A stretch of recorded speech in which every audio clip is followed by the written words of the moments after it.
Assalamualaikum. Apa kabar anak-anak? Sehat semuanya? Masih ingat dengan pelajaran kita minggu kemarin? Ya, benar, tentang pelanggaran hak asasi manusia. Baiklah anak-anak, sebelum kita belajar tentang sejarah hak asasi manusia, ya ketua kelasnya harap pimpin doa dulu sebelum kita belajar tentang sejarah hak asasi manusia di Indonesia. Ya, di sini Bapak mau absen dulu ya.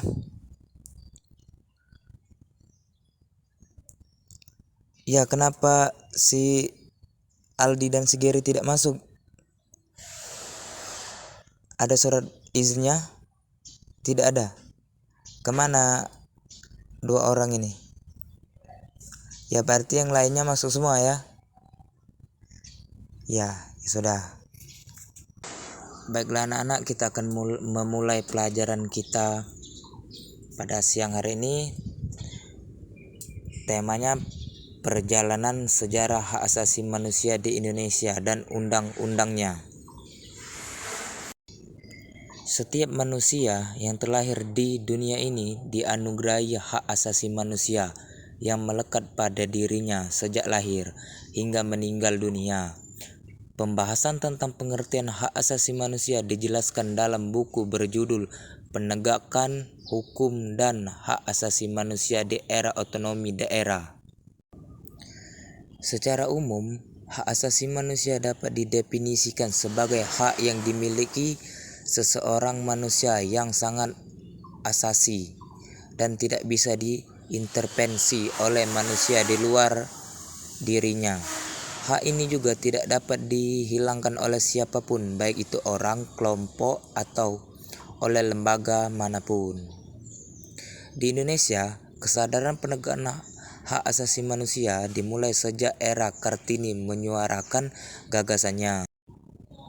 Dijelaskan bahwa perjuangan hak asasi manusia di Indonesia dimulai sejak Raden Ajeng Kartini mengungkapkan pemikirannya yang kemudian dituangkan dalam tulisan berupa surat. Surat tersebut ditulis 40 tahun sebelum kemerdekaan Indonesia diproklamasikan. Setelah Indonesia merdeka, pengakuan hak asasi manusia di Indonesia kemudian dibahas dalam sidang BUPPKI. Dalam sidang tersebut, Muhammad Hatta dan Muhammad Sukaiman menjadi tokoh yang memiliki andi adil besar untuk meminta agar hak asasi manusia diatur secara luas dalam Undang-Undang 1945.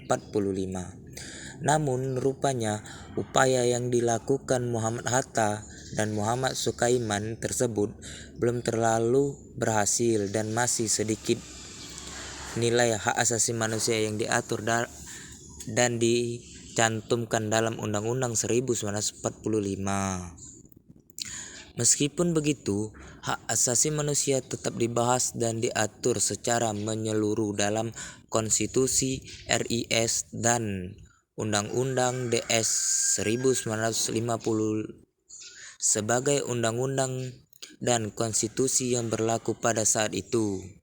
Dokumen yang mencantumkan tentang pengaturan hak asasi manusia antara lain Undang-Undang Dasar 1945, hasil amandemen TAP MPR tahun 1998, tentang hak asasi manusia, Undang-Undang Nomor 39 tahun 1999 tentang hak asasi manusia, dan Undang-Undang Nomor 26 tahun 2000 tentang pengadilan hak asasi manusia.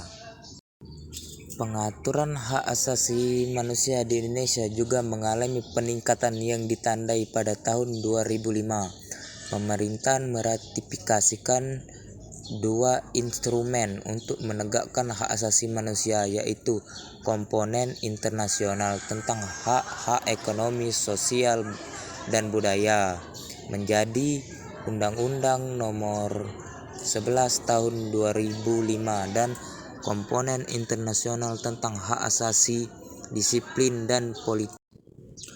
Baiklah anak-anak, mungkin itu saja materi kita pada siang hari ini. Untuk materi pada siang hari ini, buka halaman 31, tulis soal-soal itu serta berikan contohnya tentang pelanggaran hak asasi manusia di Indonesia.